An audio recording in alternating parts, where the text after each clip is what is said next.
Hi guys, alam nyo ba, sasabihin ko, meron akong pang display dito.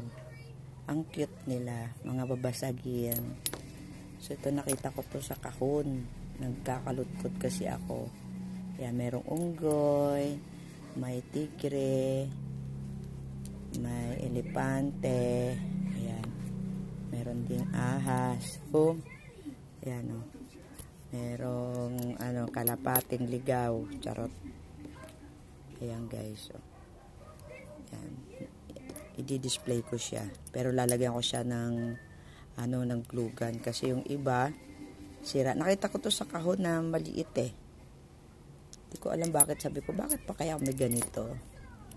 Ayan, so meron pa dito bear. Kaiba. So ayan guys, wala lang. Yan, may rabbit pa.